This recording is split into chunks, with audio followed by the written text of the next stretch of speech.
जय हिंद दोस्तों, मैं ध्रुव कुमार आप सभी का ध्रुव आईएएस में स्वागत करता हूं। आज हम लोग इस वीडियो में पीटी 365 का जो इन्वायरमेंट है उसका हमने शॉर्ट नोट्स देख रहे हैं। तो ये पार्ट 4 है। इसमें बाकी जो 50 पेजेस बचे हुए उसको सिर्फ हम लोग 8 स्लाइड्स में कवर करेंगे। टू द पॉइंट चलेंगे, जहां से यूपीएससी में क्वेश्चंस पूछे जाते हैं और प्रीवियस ईयर में क्वेश्चंस पूछे भी गए हैं। तो चलिए स्टार्ट करते हैं। आप जैसा देख रहे हो कि हमने बायोडाइवर्सिटी पिछले जो वीडियो है उसमें biodiversity, climate change and pollution को कवर कर लिया है। इसमें हम लोग सस्टेनेबल डेवलपमेंट से आगे की जो भी चैप्टर्स हैं पूरा कवर करेंगे यहाँ तक 122 तक। तो ये सिर्फ 8 स्लाइड्स में ही आपका कवर हो जाएगा। फर्स्ट यहाँ पे देखते हैं कि स्पीसीज इन न्यूज में क्या कह रहा है, जहाँ से क्वेश्चंस मोस्ट प्रोबेबली ये क्वेश्चंस बनता है। तो रेड पांडा के बारे में देखें तो अभी एक वाजा जो कंजर्वेशन अवार्ड दिया मतलब फाइनलिस्ट रहा है। वाजा कंजर्वेशन अवार्ड 2024 के लिए फाइनलिस्ट रहा है। उसका नाम है दार्जिलिंग का पद्मजा नायडू हिमालयन जू। ठीक है, और इसका फोकस होता है रेड पांडा प्रोग्राम पे। तो उसका ये फाइनलिस्ट रहा है। तो यहाँ से एक क्वेश्चन बन सकता है। सेकंड है कि जो रेड पांडा आप जैसा यहाँ पे देख रहे हो, कहाँ का स्टेट एनिमल है, तो ये सिक्किम का स्टेट एनिमल है। सेकंड स्टेटमेंट हो सकता है। थर्ड स्टेटमेंट कि कहाँ कहाँ ये पाया जाता है, तो इंडिया में सिक्किम, वेस्ट बंगाल, मेघालय, अरुणाचल प्रदेश, नेपाल, भूटान और म्यांमार एंड चाइना में। तो इसका ये तीन हैबिटेट मतलब हैबिटेट में आपके जगह है। तो ये तीन स्टेटमेंट्स है आपके, जहाँ से आपके क्वेश्चंस रेड पांडा से रिलेटेड पूछा जा सकता है। सेकंड है हुलॉक गिबन के बारे में। तो बेसिकली है क्या कि national board for wild life ने जो आसाम का होलोंग पार गिवन सेंचुरी है वहां से ऑयल एक्सट्रैक्शन के लिए अप्रूवल दे दिया है। इसलिए न्यूज में बेसिकली दो तरह के होते हैं, एक वेस्टर्न होलॉक गिवन होते हैं जैसा आप देख रहे हो यहाँ पे, और एक होता है ईस्टर्न होलॉक गिवन। बेसिकली जो ईस्टर्न होता है वो अरुणाचल प्रदेश और आसाम में पाया जाता है, और जो वेस्टर्न है ये आसाम, मेघालय, त्रिपुरा त्रिपुरा और मिजोरम पाया जाता है। इसमें जो ईस्टर्न का है वो मेल जो होता है ब्लैक होता है और फीमेल्स लाइट ब्राउन और गोल्डन कलर के होते हैं। वेस्टर्न में male black with white brow and female क्या होता है ऑरेंज टाइप के होते हैं। थर्ड देखते हैं यहाँ पे इंडियन वल्चर से रिलेटेड। इंडियन वल्चर से रिलेटेड है हमारा कि जो है कि मधुमलाई टाइगर जो रिजर्व है तमिलनाडु में, वहां पर एक मोयर वैली में लार्जेस्ट नेस्टिंग कॉलोनी बनाया गया है जिपस वल्चर का, इंडियन वल्चर का। इसका पॉपुलेशन दिन पे दिन डिक्लाइन कर रहा है। बेसिक रीजंस है क्योंकि यहाँ पे जो non steroidal anti inflammatory drugs होते हैं जैसे डाइक्लोफेनेक हो गया, कीटोप्रोफेन हो गया, जो वेटनरी यूज में किए जाते हैं, इन ड्रग्स के सेवन करने से इनका जो पॉपुलेशन है काफी घट रहा है। एक मोस्टली पाए कहाँ जाता है, झारखंड, मध्य प्रदेश और राजस्थान के एरिया में काफी ओपन ग्रासलैंड में पाए जाते हैं। और इनके लिए एक एक्शन प्लान लाया गया था 2020 से 25 तक, जो काफी इफेक्टिव रहा। नीलगिरी तार के बारे में देखें यहाँ पे, तो बेसिकली हुआ है कि तमिलनाडु गवर्नमेंट ने बोला है कि एक सर्वे कराएंगे इनके पॉपुलेशन को लेकर के। ठीक है, और ये उनको जो तमिलनाडु में इनका वराई वाड़ू के नाम से भी इनको जाना जाता है। ये इंडिया के 12 स्पेसीज में से एक है, जो ओनली माउंटेन अनग्युलेट मतलब एनिमल विथ हुप्स ये होता है, पाया जाता है, जो साउदर्न इंडिया में पाया जाता है। इसका शिल्पादिक्रम और शिवकाशी दामनी में भी इनका काफी उल्लेख डिस्क्रिप्शन जो है उनका दिया हुआ है। वेस्टर्न घाट में पाए जाते हैं, और इरनाकुलम जो नेशनल पार्क है नामलाई हिल्स केरला में इनका होमलैंड है, जहाँ पे लार्जेस्ट पॉपुलेशन है। तमिलनाडु का स्टेट एनिमल। तमिलनाडु गवर्नमेंट के द्वारा 7 अक्टूबर को नीलगिरी तार डे के रूप में मनाया जाता है। ग्रेट एडजुटेंट स्टॉक के बारे में यदि बात करें यहाँ पे, तो इससे रिलेटेड पूर्णिमा देवी बर्मन को जो व्हाइटले गोल्ड अवार्ड दिया गया 2024 का, बेसिकली और ग्रीन ऑस्कर के नाम से जाना जाता है। इन्होंने काम किया था कि इसके कंजर्वेशन के लिए इन्होंने काफी काम किया था, जैसा आप देख रहे हो ग्रेट एडजुकेंट स्टॉक के बारे में। इसका जो पॉपुलेशन है 80% पॉपुलेशन आसाम में पाया जाता है, और कुछ बिहार में पाया जाता है, और कुछ और एक कंबोडिया में पाया जाता है। वर्ल्ड का लार्जेस्ट फ्लाइंग बर्ड है। ठीक है, एस्थेटिक लाइन के बारे में देखें तो जो अभी न्यूज में क्योंकि रहा है कि जो 6 जो एस्थेटिक लाइन्स को गिर फॉरेस्ट से बर्दर वाइल्ड लाइफ सेंचुरी में शिफ्ट किया गया है। ठीक है, ये जो लाइन आप देख रहे हो ये बेसिकली अफ्रीकन लाइन से थोड़ा सा स्मॉलर होते हैं। ठीक है, और ये ओनली हैबिटेट की बात करते हैं, ओनली इन गिर फॉरेस्ट और अदर प्रोटेक्टेड एरिया गुजरात के और सौराष्ट्र रीजन में पाए जाते हैं। 15 अगस्त 2020 को प्रोजेक्ट लाइन स्टार्ट मतलब अनाउंस हुआ था। ऑर्गेनाइजेशंस इन न्यूज देखते हैं तो पीटी 365 के जितने भी ऑर्गेनाइजेशंस थे मैगजीन में मेंशन किए हुए थे इस एनवायरमेंट से रिलेटेड, इनको हमने 3 स्लाइड्स में कवर किया, आप देख रहे हो यहाँ पे। तो यहाँ से भी डेफिनेटली एक क्वेश्चन एक या दो क्वेश्चन आपके यूपीएससी एग्जाम्स में देखने के लिए मिल जाएगा। फर्स्ट ऑर्गेनाइजेशन बात करें यहाँ पे साइट्स के बारे में बात करें तो यहाँ के convention on international trade in endangered species of wild life, wild fauna and flora. ये बेसिकली यहाँ से आप देख सकते हो कहाँ से क्वेश्चन मोस्टली बनता है कि इंटरनेशनली कैसा लीगली बाइंडिंग एग्रीमेंट है या नॉन बाइंडिंग एग्रीमेंट है। लीगली बाइंडिंग एग्रीमेंट है बिटवीन द गवर्नमेंट, और इनका फोकस होता है कि जो मतलब नॉन थ्रेटेंड स्पेसीज है उनके इंटरनेशनल ट्रेड से रिलेटेड है। ये ड्राफ्ट किया गया था 1963 में और कम इन फोर्स हुआ था 1975 में। इंडिया इसका मेंबर है, तो यहाँ से भी क्वेश्चन बन सकता है कि इंडिया इसका स्टेटमेंट में, दो स्टेटमेंट में एक स्टेटमेंट लीगली बाइंडिंग का हो सकता है, सेकंड स्टेटमेंट इंडिया इसका मेंबर है या नहीं है। थर्ड है यहाँ पे एक रिपोर्ट्स के बारे में, कौन कौन से रिपोर्ट्स पब्लिश करता है, तो साइट्स रोजवुड और ग्लोबल पिक्चर रिपोर्ट कर सकते हो, और world wild life trade report. Second है यहाँ पे आईयूसीएन के देखें, international union for conservation of nature के बारे में देखिए, ग्लोबल इन्वायरमेंटल ऑर्गेनाइजेशन है जो इसका फोकस होता है कि जो नेचुरल कंजर्वेशन और सस्टेनेबल जो रिसोर्सेज उसका मतलब यूज प्रॉपर तरीके से हो। इसका स्थापना 1948 में किया गया था। मेंबर्स में गवर्नमेंट, एनजीओ और रिसर्च इंस्टीट्यूट्स इसके मेंबर्स हैं, और बेसिकली इसका ऑब्जेक्टिव है कि जो सस्टेनेबल डेवलपमेंट है, इन्वायरमेंट और पॉलिसी ग्लोबल लेवल पे फॉर्मेशन करना, उसका इम्प्लीमेंटेशन की बात की जा रही है। किन इनिशिएटिव्स में इसने है कि आयुष्यन ग्रीन लिस्ट और world conservation Congress, nature based solution, ये इसके की इनिशिएटिव्स हैं। रिपोर्ट्स एग्रीकल्चर एंड कंजर्वेशन के बाद है इनका, इसमें कहा गया है, इस रिपोर्ट्स में भी फाइंडिंग रही है कि जो 34% जो स्पीसीज हैं वो एग्रीकल्चर से डायरेक्टली अफेक्ट होते हैं। ठीक है, और 70% जो स्पीसीज का है क्या है, हैबिटेट है, एग्रीकल्चर एक हैबिटेट। प्रोटेक्ट अनदर रिपोर्ट है प्रोटेक्टेड प्लैनेट रिपोर्ट है। ठीक है, WWF के बारे में बात करें, वर्ल्ड वाइल्ड लाइफ फंड के बारे में करें तो ये इंटरनेशनल नॉन प्रॉफिट ऑर्गेनाइजेशन है जो 100 कंट्रीज इसके मेंबर्स हैं। ठीक है, इसका स्थापना 1961 में किया गया था as a world wildlife fund का, जिसका मतलब आईयूसीएन हेडक्वार्टर में मॉर्गेस स्विट्जरलैंड में, और इसको रीनेम किया गया वर्ल्ड वाइड फंड के रूप में 1985 में। इसके द्वारा एक मूवमेंट चलाया गया जिसका नाम है अर्थ आवर, बेसिकली 2007 में शुरू हुआ था, और ये इसका स्टार्टिंग सिडनी में हुआ था, मिड में लाइट ऑफ करके स्टार्ट किया गया था, और ये मार्च के महीने में एवरी ईयर ये मनाया जाता है। रिपोर्ट्स की बात करें तो इसका रिपोर्ट्स है लिविंग प्लेनेट रिपोर्ट, जिसमें कहा गया है कि वाइल्ड लाइफ पॉपुलेशन 73% घटा है 50 सालों में, 1970 से 2020 के बीच में। ठीक है, और एक और है इसमें कि जो इंडिया का कंजप्शन पैटर्न है वर्ल्ड वाइड, वो less than 1 earth by 2050। World meteorological organization का हेडक्वार्टर जेनेवा स्विट्जरलैंड में स्थित है, और ये बेसिकली फोकस है इनका कि जो अर्थ एटमॉस्फेयर से रिलेटेड इनके फोकस होता है।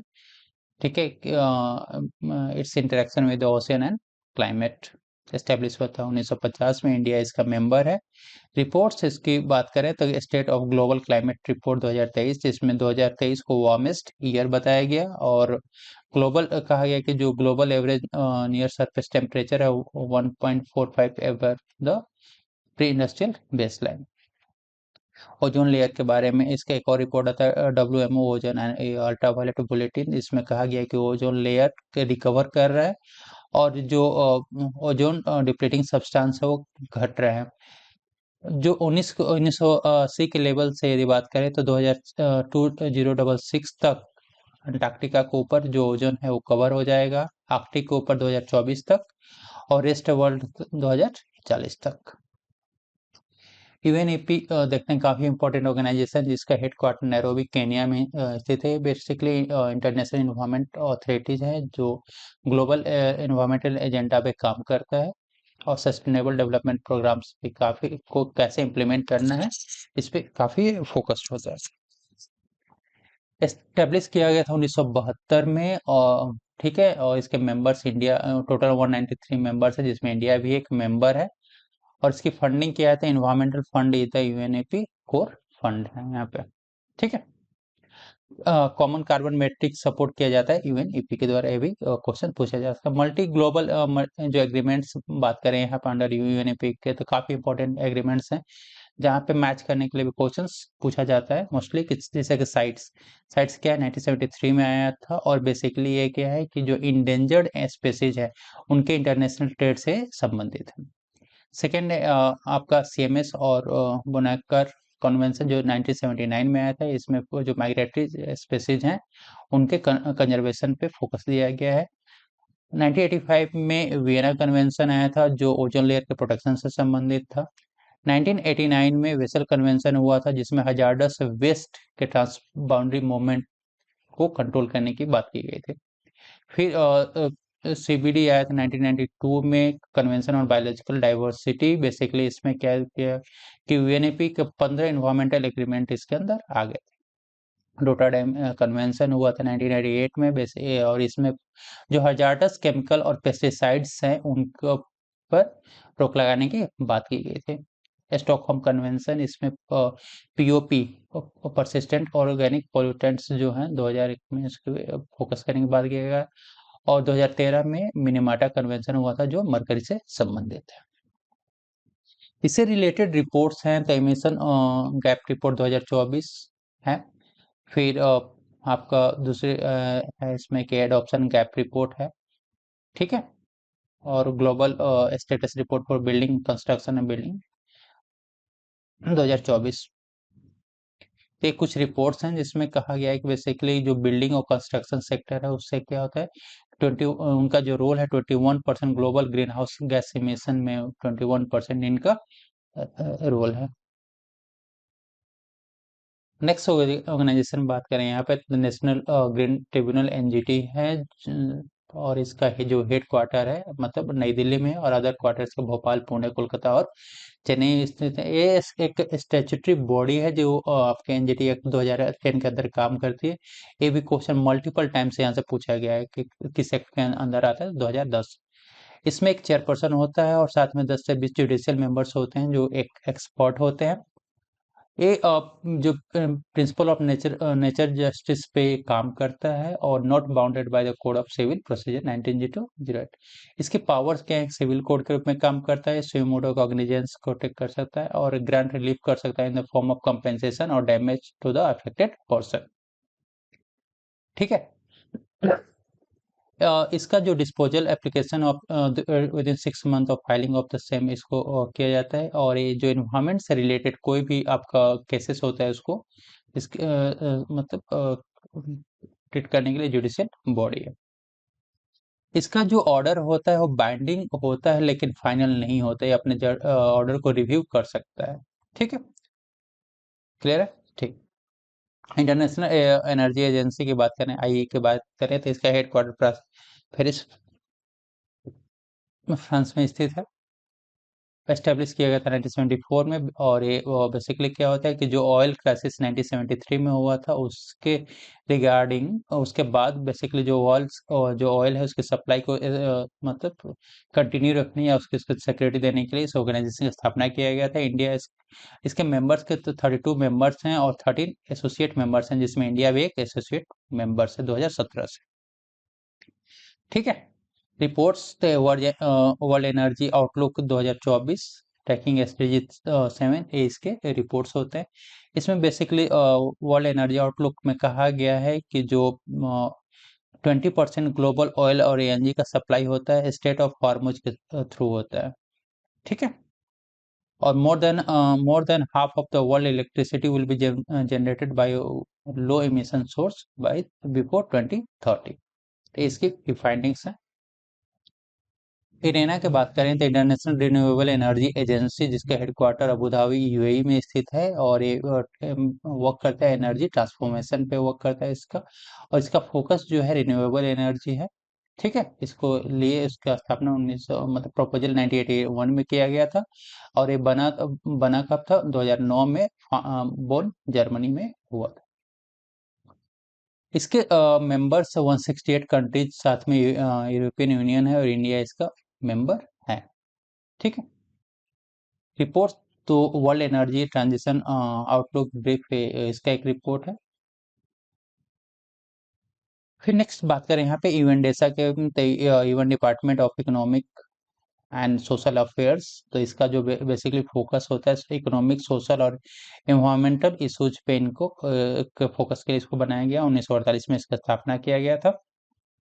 ठीक है, तो ये पॉलिसी एनालिसिस, कैपेसिटी बिल्डिंग और कोऑर्डिनेशन पे बेसिकली जो यूएन मेंबर्स हैं, स्टेट्स हैं, उसके बीच में काम करता है।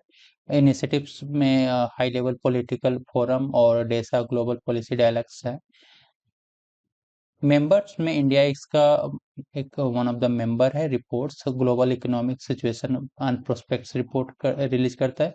ग्लोबल वर्ल्ड सोशल रिपोर्ट हो गया, ग्लोबल सस्टेनेबल डेवलपमेंट रिपोर्ट, और finance for sustainable development report, तो ये इसके द्वारा प्रिंट किया जाता है। आईएसए के बारे में बात करें, यहाँ से भी क्वेश्चंस प्रीवियस ईयर में यूपीएससी के द्वारा पूछा गया है। तो आईएसए क्या, इंटरनेशनल सोलर अलायंस जो है, इसका हेडक्वार्टर गुरुग्राम हरियाणा में स्थित है। अभी इसका 104th कंट्री मेंबर बना है आर्मेनिया। ठीक है, ये स्टार्ट कब हुआ था आईएसए, तो 2015 में इंडिया और फ्रांस के बीच मतलब ज्वाइंट दोनों ने मिलकर स्टार्ट किया था, COP21 के दौरान किया था। और इसमें जो फोकस है उनका सोलर एनर्जी का यूज पे कैसे इमिट करना है, सब सारी चीज़ों पे फोकस करना है। ये गाइडेड बाय 1000 स्ट्रेटेजीज के बेस पे गाइड किया जाता है। इसमें कहा कि 2030 तक जो सोलर एनर्जी में इन्वेस्टमेंट होगा वो 1,000 बिलियन डॉलर का इन्वेस्टमेंट किया जाएगा। 1,000 मिलियन पीपल को क्लीन एनर्जी सॉल्यूशंस के द्वारा सोलर या एनर्जी प्रोवाइड किया जाएगा। 1,000 गीगावाट का सोलर एनर्जी कैपेसिटी इंस्टॉल किया जाएगा। और कार्बन डाइऑक्साइड जो every year 1,000 million tonne carbon dioxide का इमिशन को कम किया जाएगा। ठीक है, इनिशिएटिव्स की बात करें तो one sun one world one world one grid एक इसका इनिशिएटिव है। सेकेंड है solar technology application resource centre. Third है solar global solar facility, mega solar facility. ठीक है, तो ये सारी चीजें reports, the ease of doing solar 2020 scaling solar application for agriculture as solar investment road map है, इसके रिपोर्ट्स पब्लिश किए जाते हैं। कुछ और ऑर्गेनाइजेशन है जैसे कि STSN, तो United nation sustainable development solution network. तो ये बेसिकली वर्क करता है सस्टेनेबल डेवलपमेंट और एसडीजी पे। इसकी स्थापना 2012 में किया गया था। ठीक है, रिपोर्ट्स इसके इम्पोर्टेंट है। तो जैसे कि हाँ, इनिशिएटिव भी पूछा जाता है, youth solution programme, STN network और थीमेटिक नेटवर्क इनका फोकस होता है क्लाइमेट, एनर्जी एंड बायोडाइवर्सिटी पे। उससे क्वेश्चन पूछा जाता है। साथ में ये भी रिपोर्ट्स इंडेक्सेस से भी क्वेश्चन पूछ सकते हैं, जैसे कि sustainable development report, SDG cities guide, global happiness policy report और एसडीजी ट्रांसफॉर्मेशन रोड मैप, तो ये इसके द्वारा पब्लिश किए जाते हैं। IEEH के देखें तो इंटरनेशनल एनर्जी एफिशिएंसी हब की बात करें यहाँ पे, तो ये बेसिकली फोकस है इनका कि जो वर्ल्ड वाइड एनर्जी को एफिशिएंट कैसे बनाया जाए, उनको कैसे प्रमोट किया जाए। ठीक है, तो एस्टेब्लिश किया गया था 2020 में, और इसका जो इंडिया है वन ऑफ द मेंबर है। इंडिया में जो होस्टिंग एजेंट मतलब जिसके बिहाफ इंडिया के बिहाफ में काम करती है, डेजिग्नेट किया गया है, उस इम्प्लीमेंटिंग एजेंसी का नाम है bureau of energy efficiency, BEE। ठीक है, और नेक्स्ट ऑर्गेनाइजेशन तो वर्ल्ड एनर्जी काउंसिल की बात करें तो इसका हेडक्वार्टर लंदन यूनाइटेड किंगडम में स्थित है। ठीक है, और इसका बना था 1923 में, और ये क्या है, UN accredited non for profit global energy body है। ठीक है, इसका 26 अभी जो कॉन्ग्रेस हुआ था वो हुआ था रोटरडैम नीदरलैंड में। इसका बेसिक फोकस है कि clean, affordable and reliable energy for better lives and healthier planet. Reports देख सकते हैं तो ह्यूमैनिज में energy, world energy trilemma report 2024, world energy scenario foundation 2024 and world energy issues monitor 2024 के कुछ रिपोर्ट्स हैं। IRRI के बारे में बात करें यहाँ पे तो इंटरनेशनल रिसर्च इंस्टीट्यूट जो साउथ एशिया रीजनल सेंटर है उसका वाराणसी में हेडक्वार्टर बनाया गया यूपी में। ठीक है, ये एस्टेब्लिश किया गया था 2018 में। और किसके बीच में MOU साइन हुआ था? Indian department of agriculture and farmers और IRRI के द्वारा बीच में। IRRI का जो हेडक्वार्टर है फिलीपींस में है और इसका बेसिक कॉन्सेप्ट है कि जो राइस साइंस के थ्रू विश्व में गरीबी और भुखमरी को क्या करना है, कम करना है। ठीक है, और नेक्स्ट देखते हैं CDRI के बारे में बात करें। इसका कोलिशन फॉर डाइजेस्टो रिसाइलेंट इंफ्रास्ट्रक्चर जिसका हेडक्वार्टर नई दिल्ली में स्थित है और इसके मेंबर्स कंट्री में है इवन 40 कंट्रीज है और 7 ऑर्गेनाइजेशंस हैं। ठीक है, इसका बेसिकली कि global partnership of Nations, UN agency, multilateral development banks and private sectors हैं। और इसका ऑब्जेक्टिव है कि जो इंफ्रास्ट्रक्चर सिस्टम है उसको स्ट्रेंथन करना है और disaster risk ensuring sustainable development. Reports की बात करें यहाँ पे तो रिपोर्ट्स है इनका global infrastructure and resilient code publish करता है। नेक्स्ट सस्टेनेबल डेवलपमेंट, इसमें जो टॉपिक है वहां से देखते हैं कि अभी जो sustainable development India index 2024 23-24 release किया गया, नीति आयोग के द्वारा रिलीज किया गया। ये इसका 4th एडिशन रिपोर्ट है और इसमें टोटल 113 इंडिकेटर्स पे फोकस किया गया है और इसका जो स्कोर रखा गया 0 से 100 के बीच में रखा गया है। और 100 का स्कोर का मतलब होता है कि 2030 तक जो स्टेट और यूटी है अपने जो टारगेट्स उसको अचीव कर रहे हैं। इनको करने मतलब 4 कैटेगरी में बांटा गया स्टेट्स को उनके परफॉर्मेंस के बेस पे कि अचीवर यदि 100 है तो अचीवर हो गया, 65 टू 99 है तो फ्रंट रनर हो गया, 50 टू 64 का स्कोर है तो परफॉर्मर होगा और 0 टू 49 वाले एस्पिरेंट्स में आएंगे। तो इंडिया ने ओवरऑल अपने स्कोर्स को 66 से इम्प्रूव करके 71 कर लिया है। ठीक है, और स्टेट्स की बात करें तो टॉप स्टेट्स उत्तराखंड और केरला है और टॉप यूटी आपका चंडीगढ़। चिपको मूवमेंट के बारे में बात करें तो इसका भी 2023 में 50th एनिवर्सरी मनाया गया। तो ये बेसिकली शुरू हुआ था कि उत्तराखंड के चमोली डिस्ट्रिक्ट के रेनी विलेज में हुआ था जहाँ पे फॉरेस्ट कटिंग के अगेंस्ट नॉन वायलेंट रेसिस्टेंस शुरू हुआ था। सुंदरलाल बहुगुणा इसके लेड किया था और चांदी प्रसाद भट्ट और गौरा देवी ने किया था। ये बेसिकली फिलोसफिकल और पॉलिटिकल मूवमेंट था between the connection between the ecological concerns and women. Renewable energy in India में स्टेटस क्या है रिन्यूएबल एनर्जी का? तो देखते हैं कि अभी जो टोटल जनरेशन कैपेसिटी का जो रिन्यूएबल एनर्जी सोर्सेज है 45% है। नवंबर 2023 तक का डेटा है जिसमें शेयर्स की बात करें तो सोलर एनर्जी 20.6% का शेयर है, विंड का 10.5 है, हाइड्रो 10.3 है, बायोमास का 2.3 है, स्मॉल हाइड्रो पावर 1.1 और वेस्ट टू एनर्जी 0.1% का टोटल मिलाकर के आपका 45% का आपका टोटल एनर्जी में रिन्यूएबल एनर्जी में इसका रोल। हमारा 10 सालों में जो रिन्यूएबल एनर्जी कैपेसिटी वो 165% बढ़ी है 2014 से 2024 के बीच में। और इसमें जो राजस्थान है टॉप पे रहा है, उसके बाद गुजरात, तमिलनाडु और कर्नाटक आता है। इंडिया ग्लोबल लेवल पे इंडिया का 4th रैंक है रिन्यूएबल एनर्जी इंस्टॉलेशन कैपेसिटी में और विंड पावर कैपेसिटी में भी इंडिया का 4th रैंक है। इंडिया का 3rd रैंक है लार्जेस्ट सोलर पावर जनरेटर में, 3rd रैंक पे उसने जापान को बीट करके 3rd रैंक हासिल किया है। ये रिपोर्ट है ग्लोबल इलेक्ट्रिसिटी रिव्यू 2024 रिपोर्ट में। रिन्यूएबल एनर्जी के लिए इंडिया में कौन कौन से इनिशिएटिव हुए?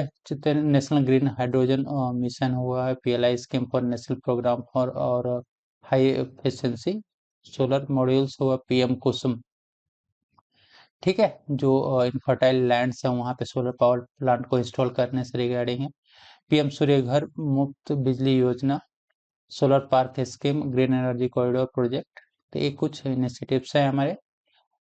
फिर टारगेट की बात करें तो टारगेट बनाएगा 2030 तक जो नॉन फॉसिल फ्यूल्स के द्वारा 500 गीगावाट तक की एनर्जी को अ, अपने कैपेसिटी को बढ़ाना है। ठीक है, नेक्स्ट देखते हैं यहाँ पे नेशनल ग्रीन हाइड्रोजन मिशन। तो ये लॉन्च किया गया था 2023 में, जिसके लिए बजट 19,744 करोड़ का बजट दिया गया था, और इसको दो फेज में, फेज 1 और फेज 2 में करने की बात हुई थी। ठीक है, पायलट प्रोजेक्ट्स के लिए for pilot project for steel mobility shipping decentralise energy applications, और तीन आपको ग्रीन हाइड्रोजन हब्स भी बनाने की बात हो रही है, जैसे 3 पोर्ट्स पे बनाए जाए, जैसे दीनदयाल कांडला गुजरात में, पारादीप उड़ीसा में, और चिदम्बरम तूतीकोरन तमिलनाडु में। इनिशिएटिव जो आपके लिए गए थे, इनिशियल स्टेप्स जो लिए गए थे, जैसे कि गिल ने स्टार्ट किया था India maiden project blending hydrogen in city gas distribution, Indore Madhya Pradesh में। एनटीपीसी ने क्या किया था, एनटीपीसी सूरत गुजरात के द्वारा क्या गया कि जो ग्रीन हाइड्रोजन उसमें initially blending of green hydrogen up to the 8% in PNG network में ब्लेंड करने की बात हुई थी। फिर हाइड्रोजन जो एनटीपीसी के द्वारा ग्रेटर नोएडा और लेह में आपका hydrogen based fuel cell electric vehicle buses चलाने की बात हुआ था। ठीक है, और ऑयल इंडिया लिमिटेड ने डेवलप किया 60 kilowatt capacity hydrogen fuel cell bus. Underground coal gasification की बात करें तो मिनिस्ट्री ऑफ कोल ने लॉन्च किया है underground coal gasification project, Jharkhand में लॉन्च किया है। इसमें बेसिकली होता है क्या है कि energy underground coal gasification energy manufacturing process है, जिसमें कोल इज गैसिफाइड और केमिकली कन्वर्ट होता है into a synthesis of gas और syngas in its original coal ship में। फूड वेस्ट इंडेक्स के बारे में बात करें तब यूएनईपी ने फूड वेस्ट इंडेक्स रिपोर्ट 2024 को पब्लिश किया है with WRAP waste and resource action programme के द्वारा। बेसिकली इसमें बात किया गया है कि जो फूड और इंडिजिबल पार्ट्स वेस्ट हो रहा है काफ़ी ज़्यादा रिटेल एंड कंज्यूमर लेवल पे। ठीक है, इसमें जो इंडिकेटर्स हैं एसडीजी इंडिकेटर्स हैं उस पर भी एसडीजी 12.3 पे भी काफ़ी फोकस किया गया है। 2022 में बताया गया कि 2022 में 1 बिलियन मील्स पर डे जो हुआ है वो वेस्ट हुआ है। ठीक है, और इसके कारण क्या, जो food waste generate estimate 8 to 10% global greenhouse gas emissions के, उसके कारण 8 से 10% तक global greenhouse gas emission हुआ है। Ethanol 100 ministry of petroleum and natural gas ने लॉन्च किया है बेसिकली इथेनॉल 100 फ्यूल को, जो क्या है क्लीनर और ग्रीनर है, अल्टरनेट टू द गैसोलीन है। और एक इसका जो ऑक्टेन नंबर होता है काफ़ी हाई होता है, जिससे कि जो इंजन्स होते हैं काफ़ी हाई परफॉर्मेंस करते हैं, इनकी एफिशिएंसी बढ़ जाती है। ठीक है, और इन्वायरमेंटल इम्पैक्ट भी काफ़ी कम होता है। रीटेक क्या हुआ है कि अभी इंडिया और यूएसए ने एक मतलब वर्चुअल जॉइंट मीटिंग किया है, और रीटेक बेसिकली क्या है कि जो hydrogen clean green and clean hydrogen wind energy और ओशन टाइडल एनर्जी पे इसका फोकस है। ठीक है, बायो सीएनजी की बात करें तो यहाँ पे इंदौर म्यूनिसिपल कॉरपोरेशन ने जो अपना क्या है 17,000 किलोग्राम बायो सीएनजी का प्रोडक्शन किया है। ठीक है, बायो सीएनजी होता क्या है कि प्यूरिफाइड और कंप्रेस्ड बायोगैस, बायोगैस का कंप्रेस्ड फॉर्म होता है, जिसमें 92 से 98% तक मीथेन इसमें पाया जाता है। इसके लिए एक इनिशिएटिव भी मतलब ये लॉन्च हुआ था 2022 में, प्लांट जो जहाँ से जिस प्लांट से उत्पन्न हुआ है, और अंडर गोवर्धन स्कीम जो गवर्नमेंट ऑफ इंडिया की, तो उससे हुआ था। गोवर्धन का है galvanising organic bio agro resource धन इनिशिएटिव टू टर्न, इसमें क्या था, वेस्ट वेस्ट को टर्न करके वेल्थ कमा सकते हैं। ठीक है, यहाँ पे बात करें, यहाँ पे सुपर हाइड्रोफिक कैटलिस्ट के बारे में बात करें तो इसमें क्या है, एक साइंटिस्ट की एक टीम ने डेवलप किया है सुपर हाइड्रोफिक वाटर रिपेलेंट कैटलिस्ट, जो रिड्यूस करता है कॉस्ट ऑफ प्रोड्यूसिंग बायोडीजल के कॉस्ट को कम करने के लिए। ये जो सुपर हाइड्रोफिक कैटलिस्ट है बायोमास से डिराइव किया जाएगा, और ये इको फ्रेंडली होता है, रीयूजेबल होता है, अफोर्डेबल होता है।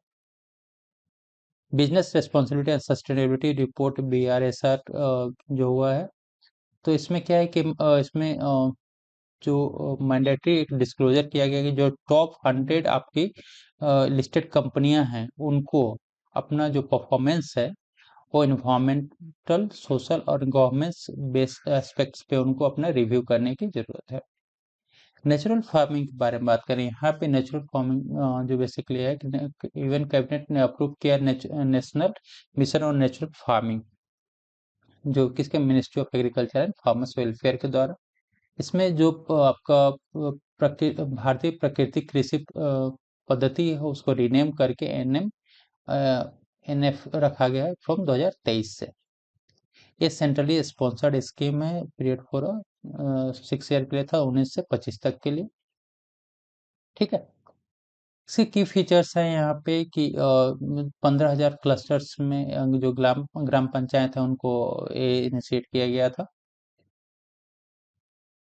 कुछ इसके ऑब्जेक्टिव्स के जैसे कि बीज अमृत हो गया, इसमें treatment of seed using cow dung, जो गाय का गोबर है, urine and lime based formulation. जीव अमृत जो बायोस्टिमुलेंट है उनको प्रमोट कर micro organism in the soil. Mulching, इसमें क्या है कि covering of soil surface using live crop और स्ट्रॉ टू कंजर्व मॉइस्चर। वपासा, इसमें जो अर्थवर्म है उनको सॉइल में एक्टिव करना है। प्लांट प्रोटेक्शन करना है, straying biological concoction to prevent pest and disease and weed problems।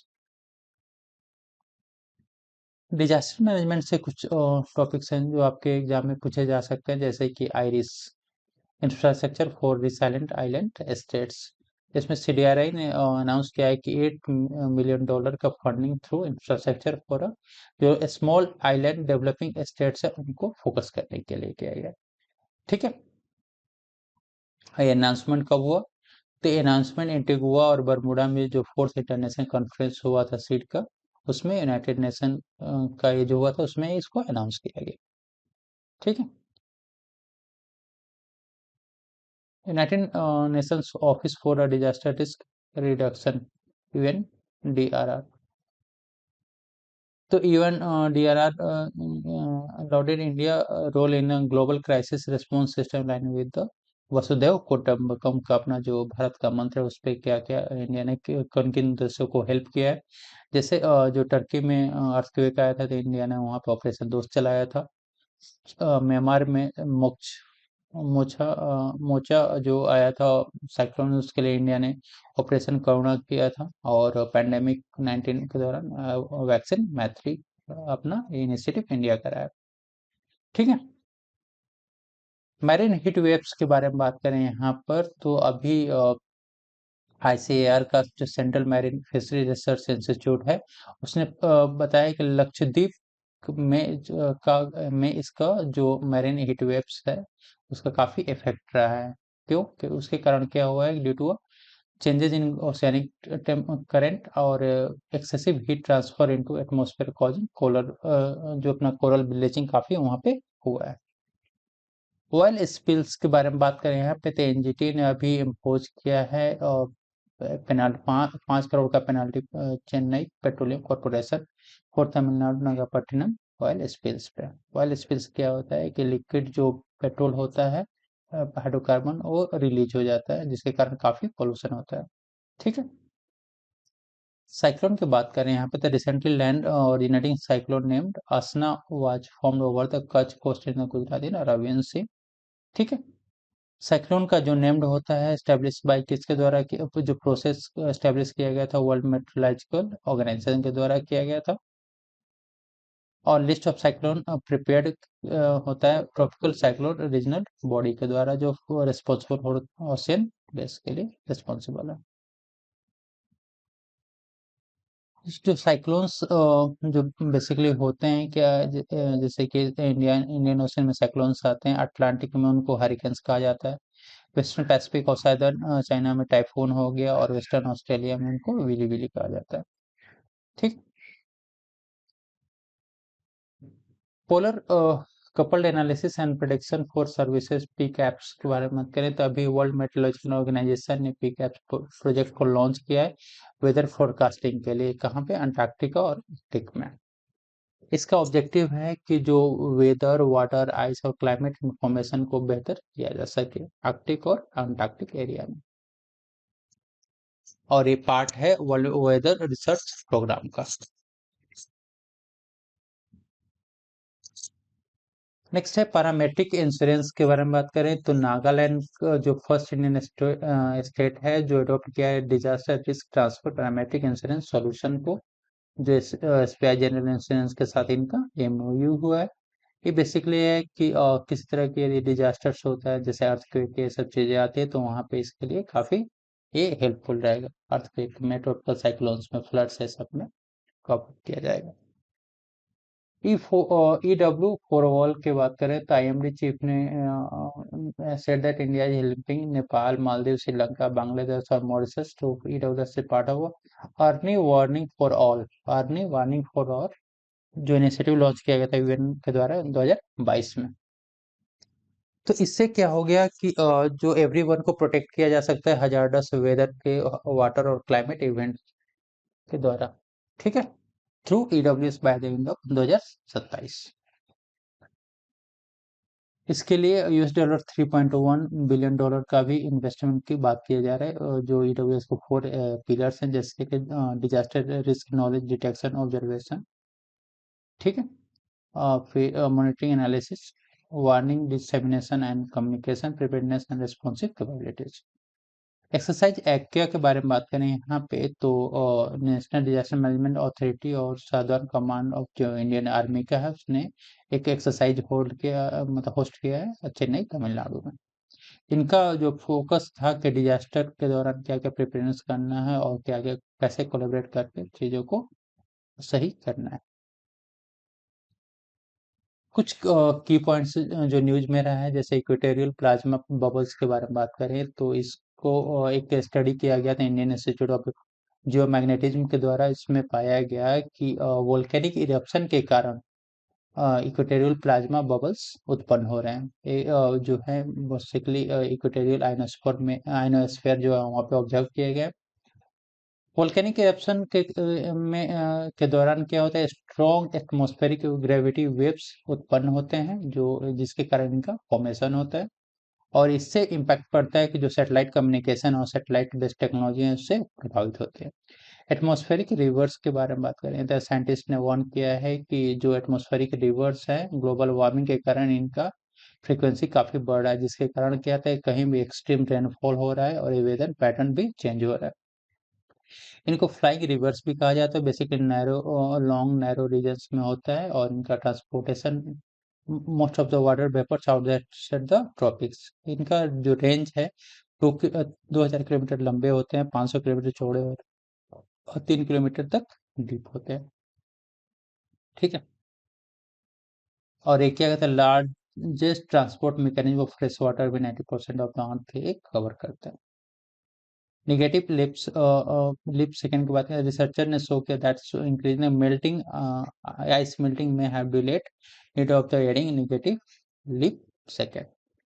Zero shadow day की बात करें तो बेंगलुरु ने अभी एक्सपीरियंस किया है रियली रिसर्च फेनोमेनन, जिसको कहते हैं जीरो शैडो डे कहा जाता है। इसमें बेसिकली क्या होता है कि जो सन होता है वो अलाइन करता है परफेक्टली ओवरहेड, और जिससे कहते हैं जो vertical objects as cast no shadow.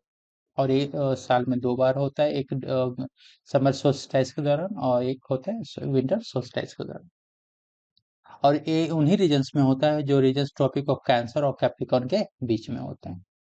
ठीक है, और ये मतलब ये जो जीरो शैडो डे है वो डिफरेंट हो सकता है डिफरेंट प्लेसेस के, अलग अलग प्लेसेस के लिए।